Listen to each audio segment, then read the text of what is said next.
Getúlio Vargas, um tiro no imperialismo. Getúlio Vargas, o único estadista brasileiro, esteve 19 anos no poder máximo no Brasil, como ditador ou presidente. Primeiro entre 1930 e 1945, quando chega ao poder via Revolução de 30, armas à frente, e dele sai 1945 sob golpe militar, acossado por soldados. Depois, em 1950, volta, eleito presidente, mais uma vez deixando o poder sob ameaça militar, ele e a família acossados no Palácio do Catete. Suicidou-se em 24 de agosto de 1954, às 8h20 da manhã, aos 72 anos. Vargas nasceu em São Borja, Rio Grande do Sul, em 19 de abril de 1882, filho de um estancieiro. Estudou em Ouro Preto, Minas Gerais, e depois na Faculdade de Direito de Porto Alegre, onde foi líder estudantil e redator do jornal Debate, mais tarde elegendo-se deputado estadual, depois federal, tendo ainda sido ministro da Fazenda e presidente do estado do Rio Grande do Sul, de 1928 a 1930. Em 1930, liderou uma revolução vitoriosa, junto em especial com a liderança de Minas Gerais, chegando com tropas gaúchas ao Rio de Janeiro, a capital da época. Daí em diante, tornou-se, com suas ações, o centro da política brasileira. Em sua famosa Carta Testamento, Vargas assinalou que, depois de decênios de domínio e expoliação dos grupos econômicos e financeiros internacionais, fiz-me chefe de uma revolução e venci. E acrescentou: não querem que o povo seja independente. Os lucros das empresas estrangeiras alcançavam até 500% ao ano. Nossos colaboradores, mestres, doutores, pós-doutores, professores, cidadãos comuns, atacarão essas questões, buscando aprender e tirarem lições, e esperamos trazendo algo positivo para nossos amigos e interessados.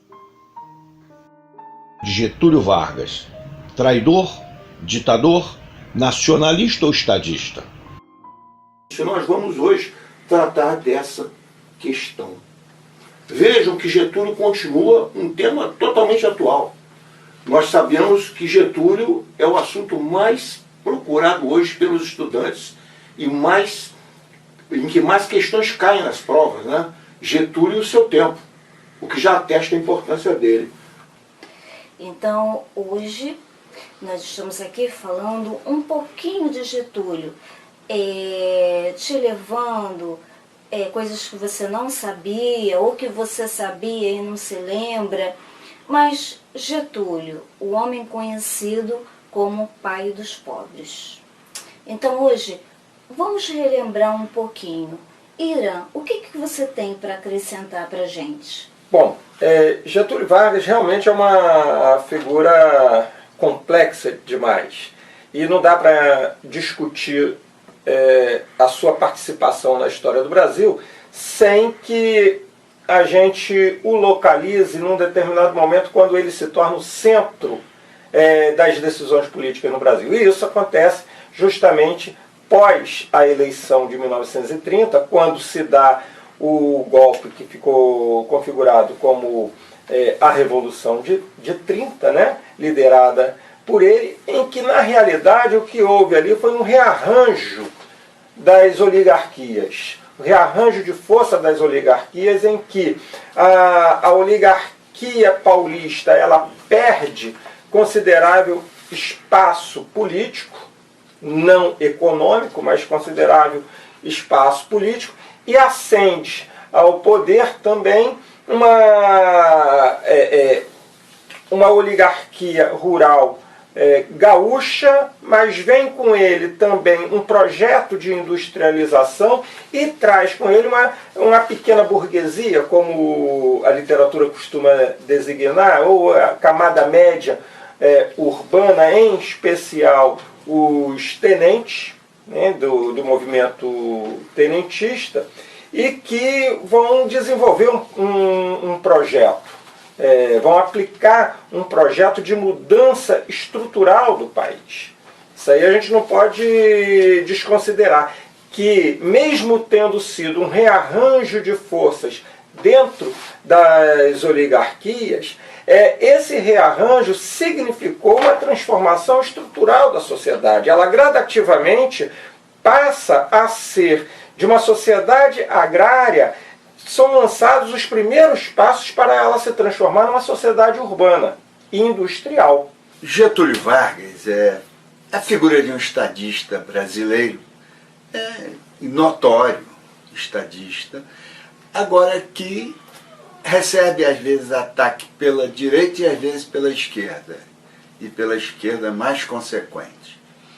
Mas acontece que ele emerge na realidade brasileira através de um golpe de Estado em 30, motivado pela perda na campanha para o candidato Júlio Prestes, que era o candidato de Washington Luiz, de São Paulo, quando feria o acordo chamado da política café com leite, onde o café, representando São Paulo, quis fazer em sequência a Washington Luiz o presidente da República.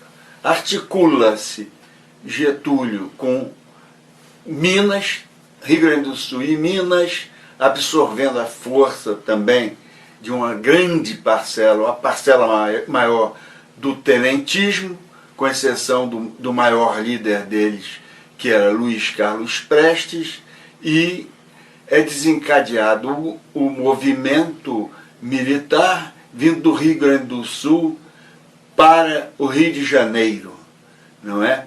E Getúlio Vargas, como líder civil, assume o governo, preliminarmente um governo não muito autoritário, mas a partir de 37 estabelece o Estado Novo. Quem não aguenta o trote, não monte no burro. Um homem firme, de posições firmes. O Vargas vinha de uma região de lutas. Em São Borja, na fronteira do Rio Grande do Sul com o Uruguai, uma região de grandes batalhas. E ele também andou cursando escola militar, Vargas, quando novo. Então, tudo isso influencia as atitudes dele e a firmeza dele. Ele tinha, de alguma maneira, raízes nacionais em São Borja. Rio Grande do Sul, aquela terra simples, aquele povo, não é? E tudo isso vai se refletir talvez em atitudes futuras dele, pelo menos em algumas. Mas, vejam bem, no ano de 2013, por exemplo, a grande mídia, e não sabemos o que ela vai fazer agora, Rede Globo, Bandeirantes, não deu uma única menção no dia 24 de agosto, morte de Getúlio Vargas. Nenhuma, ninguém da grande mídia. E a pergunta é por quê? E eu vou me reportar aqui, como não poderia falar tudo que gostaria, ao site nosso, caminhandojornal.com, onde tem artigos maiores sobre isso aqui. E eu vou colocar alguns aspectos. Getúlio Vargas, na verdade, com o seu suicídio, e eu acredito que foi suicídio, as versões da Virginia Lane não convencem, infelizmente, não convenceram ninguém, ele deu um tiro no imperialismo. Quer dizer, ele foi deposto pelo imperialismo, mas deu-lhe um tiro que permitiu impedir mudanças no Brasil durante algum tempo. Tancredo Neves fala em 1964, mas eu diria que, de certa maneira, aquele tiro chega a nossos dias.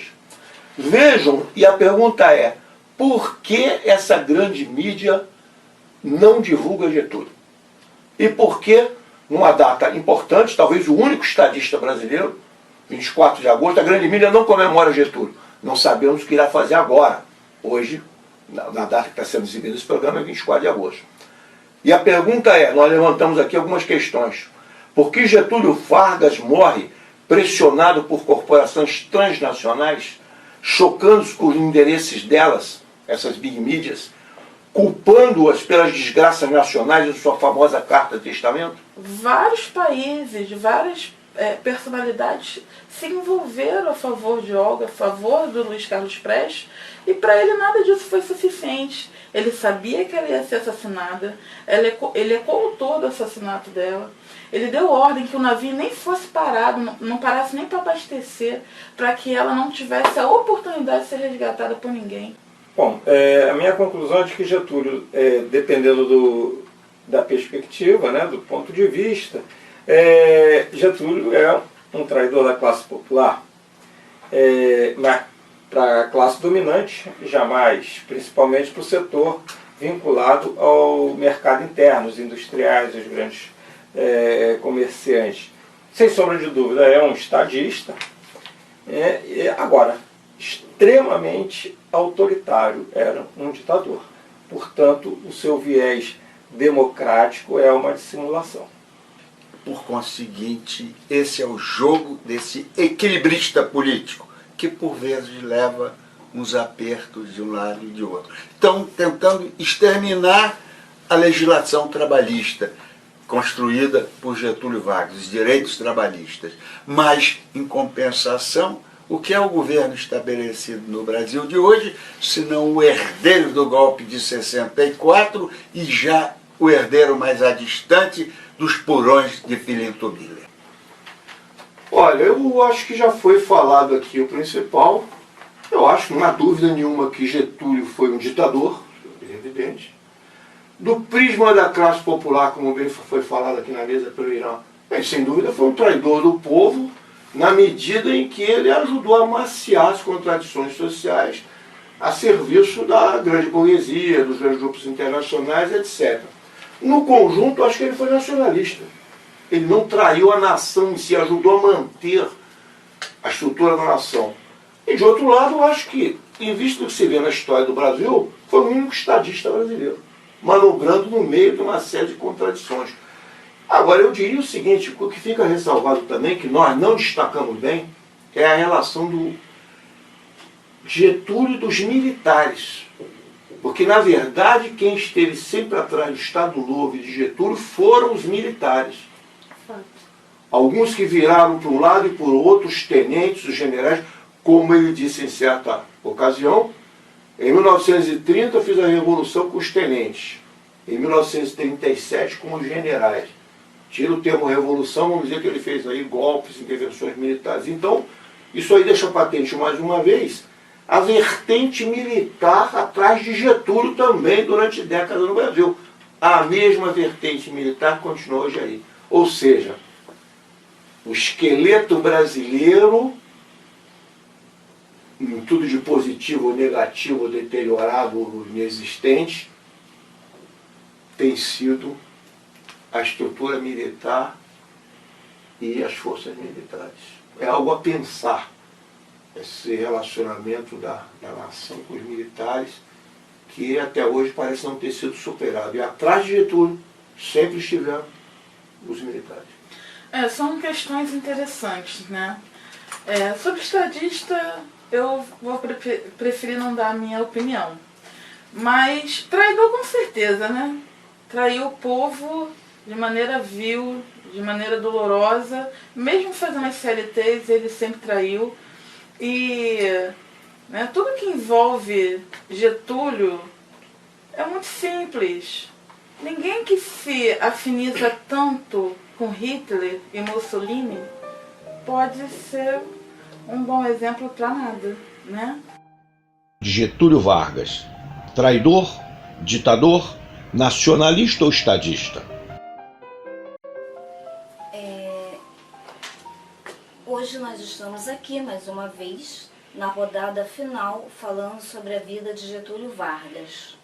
E estamos recebendo aqui professor Lincoln Pena, professora Regina Duque e a professora Jane Castelo. Getúlio Vargas, estancieiro de formação positivista, esteve à frente do golpe de 1930, embora estancieiro, consolidador da industrialização no Brasil, a ferro e fogo, às vezes contra a esquerda, às vezes contra a direita, sempre se mantendo no poder, às vezes negociando com o imperialismo norte-americano, como entrou na guerra, e às vezes namorando com o nazifascismo. Um líder, né, que fez parte da nossa história e que deixou uma dúvida muito grande, que não só para mim, como acho que para muita gente, que é quanto à morte dele. Se foi assassinato ou suicídio. Essa pergunta ficou no ar até hoje. Bom, Getúlio Vargas é uma grande liderança, sem sombra de dúvida. Ele implementou mudanças estruturais, econômicas e na sociedade, que afetaram a sociedade de uma forma geral, como um todo. Mas ele expressa também a visão autoritária da classe dominante. Essa visão autoritária levou ele a calar as vozes discordantes, prender elementos da esquerda, prendeu e desarticulou o Partido Comunista, ou seja, era um projeto, tanto no primeiro governo ditatorial quanto no dito democrático, era um governo que não admitia o diálogo, que não admitia a participação popular nesse projeto de mudança. Mãe do rico, pai dos pobres, e então ele criou uma série de questões da CLT, criou uma série de coisas boas para os pobres, mas fez acordos com o capital estrangeiro. A gente está sempre esperando esse pai, como Vargas, de repente, se foi criado nos anos 30 e volta nos anos 50 também. Olha, de início eu queria parabenizar o Caminhando Jornal TV pela iniciativa de se comemorar os 65 anos da morte de Getúlio Vargas e se refletir um pouco sobre a era Vargas. É muito importante que a gente retome essas questões nos dias de hoje. Bom, eu gostaria de dizer o seguinte, que já tinha estudado Vargas antes, li o Lira Neto e outros, a história oral de Vargas, outras coisas, e realmente o Vargas é uma figura fascinante e rara na história do Brasil, única na história do Brasil. Porque ele vem de São Borja, uma região de luta, de guerra, era um homem que atirava, os filhos dele atiravam, a família dele atirava. Gregório esteve na luta contra os paulistas de arma na mão, aqueles seguranças dele, toda a família Vargas. Vargas foi atacado pelos integralistas no Palácio do Catete, estava armado, reagiu a tiros ele e a filha, Alzira Vargas, não? Alzira Vargas, e quase foi morto ali pelos integralistas Vargas. Acredito que houve não necessariamente um golpe, mas a Revolução de 30 realmente acabou sendo uma revolução. Vargas é uma figura fascinante, eu diria digno de uma série de filmes. Getúlio Vargas realmente foi muito importante para a Petrobras, porque foi ele que assinou a legislação que criou a companhia. Mas isso foi fruto do quê? Da luta popular, dos anarquistas, da grande esquerda, como comunistas, socialistas, trabalhistas, militares patriotas de verdade, que lutaram para essa empresa existir. Então ele ouviu a luta popular da campanha do petróleo nosso e cria a Petrobras. Mas infelizmente já cria com um presidente que era favorável à Shell. Sim, favorável à Shell e às petrolíferas estrangeiras. Mas nós estamos aí, existindo. Getúlio tinha esse de bom que depois de pressão popular, ele acabava cedendo a essa luta popular e acabava fazendo algo que propiciasse conforto, saúde à população brasileira. Vargas se equilibrou, conciliando sempre entre o império do capital e a pressão imperialista e o nacionalismo. Por de lá para cá, houve uma grande pressão do império, cursos no Panamá, pressão sobre todo o exército brasileiro, lições, adequação de estudos, tudo no sentido dos interesses do império do capital. Qual o conselho de Getúlio Vargas pouco antes de suicidar-se, num dos documentos que deixou? Ele dizia o seguinte ao povo: não tendes armas nem tesouros, nem contais com influências ocultas que movem os grandes interesses. Para vencer os obstáculos e reduzir as resistências, é preciso unir-vos e organizar-vos. União e organização devem ser o vosso lema. O grande legado de Getúlio Vargas foi ousar construir um projeto nacional de desenvolvimento capitalista. Com isso, ele entra em conflito direto com o imperialismo norte-americano, com o grande capital internacional. Se nós compararmos com o governo atual de Jair Bolsonaro, perceberemos que é justamente o oposto. O atual governo busca destruir justamente esse legado com uma submissão excessiva ao imperialismo norte-americano, associado com o fisiologismo que é denunciado cotidianamente na grande imprensa. Então, Getúlio Vargas marcou a sua história e marcou a história do Brasil com um projeto de construção de um capitalismo nacional. Com relação ao suicídio, há uma testemunha ocular do fato, que foi o general Caiado de Castro. O general Caiado de Castro era o responsável pela casa militar do governo Getúlio Vargas e foi o único e o último a acompanhar os minutos ou segundos finais da vida de Getúlio. Era muito leal a Getúlio. Foi ele que imediatamente convocou os filhos. É claro que essas especulações a respeito de um possível atentado, etc., são muito presentes, mas não resta a menor dúvida que houve suicídio. Aliás, Getúlio era um suicida. Ele tentou várias vezes e, inclusive, teria dito a pessoas muito próximas a ele a vontade de pôr fim à sua vida em função de determinados momentos da sua trajetória. A questão de ser ditador ou estadista, eu não vejo nenhuma contradição entre essas duas coisas. Você pode ser estadista e ser ditador, mas depende de que tipo de ditadura ele esteja exercendo. E nesse sentido, o Getúlio foi um estadista. Ele pensou num projeto nacional.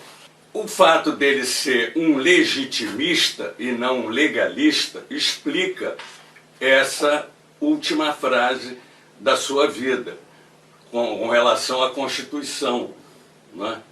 Que, como toda virgem, precisa ser violada. No sentido de que o mais importante não é o dado legal, é a legitimidade ou a meritocracia de algum ato que atenda às necessidades populares. E, por fim, para não estender demais, a questão de 30, que até hoje é objeto de muita discussão, de muito debate, para mim foi um golpe progressista. Né? Você tem, historicamente, os golpes regressistas, aqueles que tendem normalmente a retroceder, a impedir mudanças significativas na sociedade, e você tem os golpes progressistas, aqueles como, por exemplo, a República, sem dúvida alguma, foi um golpe progressista. É claro que o Estado Novo, para deixar o Estado Novo para o final, foi uma ditadura, que foi uma ditadura altamente repressiva. É preciso também contextualizar, nós estávamos num período de ascensão nazifascista no mundo inteiro, aliás, não só do nazifascismo, de fortalecimento do Estado. Até mesmo os Estados Unidos, país tradicionalmente liberal, conservador, adotou o New Deal, que foi uma política intervencionista. Né? Houve realmente um fortalecimento de todos os Estados nacionais. Aqui, por razões óbvias, a herança da Revolução Soviética exerceu um papel muito forte no fortalecimento do anticomunismo, que se estendeu não só pela sociedade civil, mas, sobretudo, nas Forças Armadas também, né, que cultivaram esse anticomunismo. Então, o Estado Novo tem essa ambiguidade. Como ambíguo era o Getúlio, filho de duas famílias litigantes, a dos Dornelles, Maragata, né, dos Maragatos, e a de Vargas, que era da facção mais unitarista, que defendia uma república unitária, que, aliás, Vargas implanta pela primeira vez no Brasil no Estado Novo, quando ele acaba com a federação, com o regime federalista, e cria um Estado Nacional unitário de modelo mais positivista francês do que o liberal federalismo norte-americano.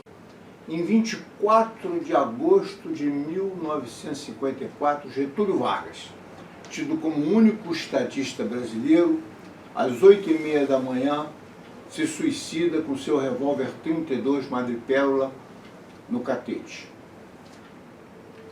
Mas no dia 18 agora de agosto de 2022, morre de morte natural o famoso Major Curió, um assassino, uma vergonha das Forças Armadas brasileiras, matou dezenas de jovens que tinham se entregado à repressão no Araguaia e ainda por cima foi eleito deputado federal depois, virou prefeito de uma cidade e foi recebido no Palácio do Planalto pelo senhor Jair Bolsonaro. Então, enquanto de um lado vemos, há muitos anos atrás, morrer talvez o único estadista brasileiro que lutou contra o imperialismo americano, hoje nós vemos no Palácio do Planalto exatamente o oposto. O anti-Getúlio desgovernando o Brasil e assistimos à destruição da obra principal de Getúlio, segundo Lira Neto, com razão, nos seus famosos livros e volumes sobre Getúlio.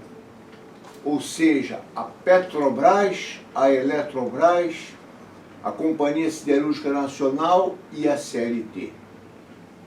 Aquela luta de Getúlio se vê enterrada agora em 2022.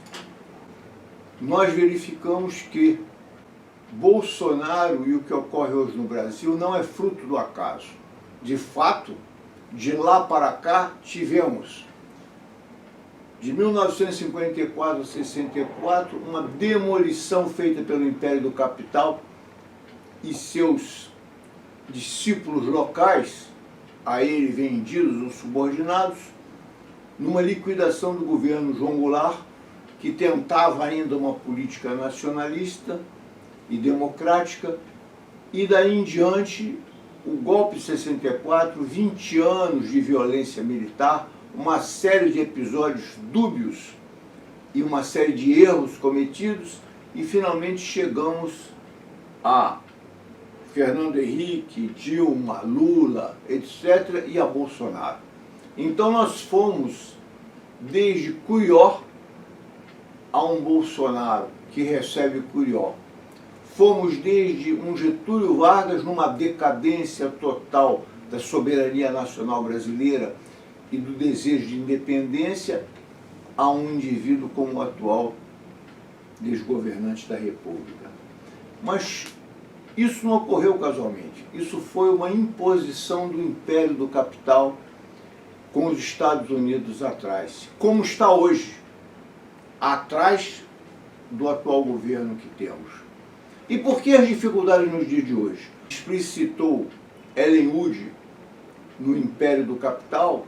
O capitalismo atua hoje administrando uma situação global.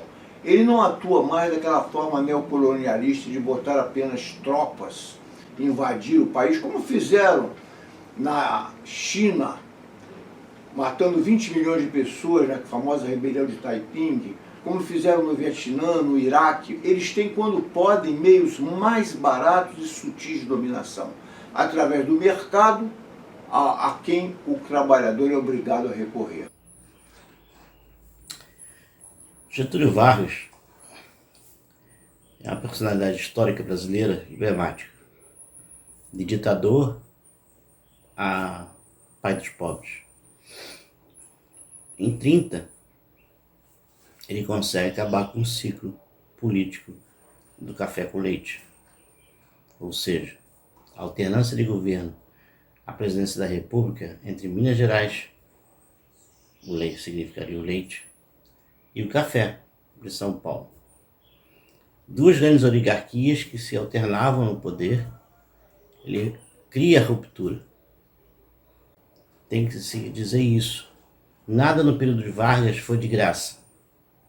Anarquistas, comunistas, socialistas lutaram por avanços nos seus direitos. As feministas conseguiram o direito ao sufrágio universal de voto graças à luta, em que ele referendou assinando a legislação.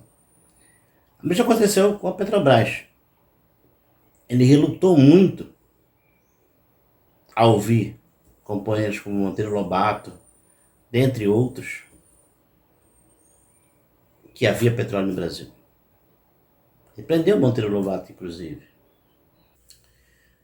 Por trás das doações que são feitas dos ativos da Petrobras, que são os campos de petróleo em terra, campos de petróleo no pré-sal, no pós-sal, e também a venda, ou melhor, doação de refinarias, empresas do grupo Petrobras, estão as vampiras, estão as irmãs do petróleo, que são descendentes da Standard Oil, da família Rockefeller nos Estados Unidos, que conspiram pelo mundo inteiro por trás de governos. Inclusive, todos que os enfrentam normalmente são depostos ou são assassinados. E no caso do Brasil não é diferente.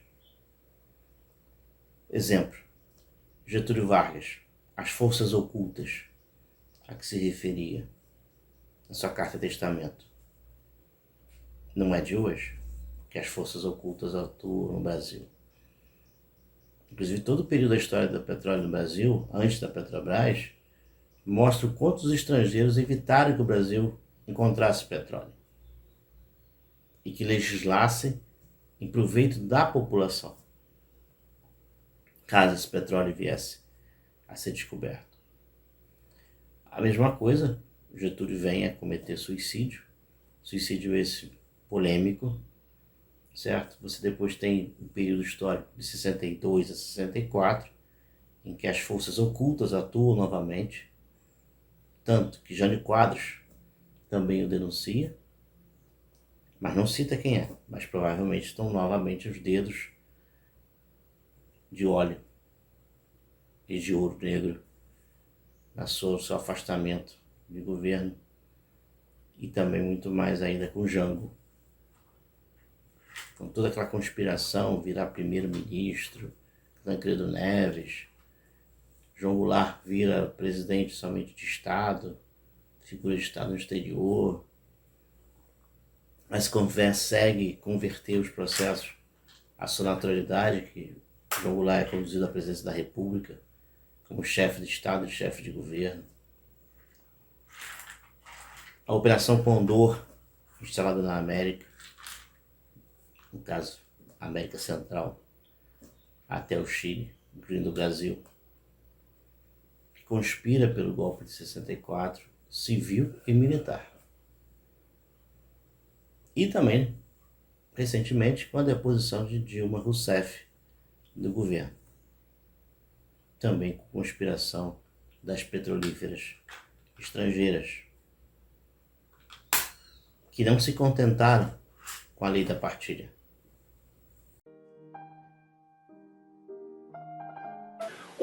O Museu da República, Rua do Catete, 156. Tem uma série de salas de exposições e é um motivo de reflexão sobre a morte de Getúlio e a vida de Getúlio. E a segunda dica é na Rua Luiz de Camões sem número, na Glória, onde existe ali um memorial para Getúlio, com cafeteria, com cinema, etc., que vale a pena conhecer.